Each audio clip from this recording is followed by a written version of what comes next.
స్వర్గీయ నందమూరి తారక రామారావు ఇచ్చిన స్ఫూర్తితో పేదవాడికి కడుపు నిండా అన్నం పెట్టడం ఎన్డీఏ కూటమి ప్రభుత్వం సంకల్పమని ఆంధ్రప్రదేశ్ తెలుగుదేశం పార్టీ అధ్యక్షులు గాజువాక ఎమ్మెల్యే పల్లా శ్రీనివాసరావు స్పష్టం చేశారు. త్వరలో ప్రారంభం కానున్న కొత్త గాజువాక వంటిలో జంక్షన్ వద్ద గల అన్న క్యాంటీన్ ప్రాంగణాన్ని ఆయన పరిశీలించి జీవీఎంసీ అధికారులకు తగిన ఆదేశాలు జారీ చేశారు.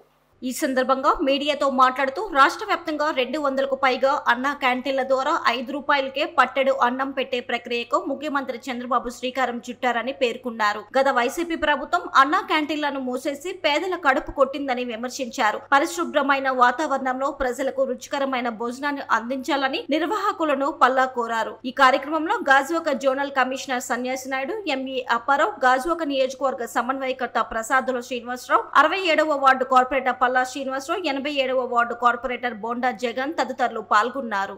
పేదవాడికి పట్టెడు అన్నం పెట్టాలనే ఉద్దేశంతో ముఖ్యమంత్రి అయినటువంటి శ్రీ నారా చంద్రబాబు నాయుడు గారు అన్నా క్యాంటీన్ ని ప్రారంభించడం జరిగింది.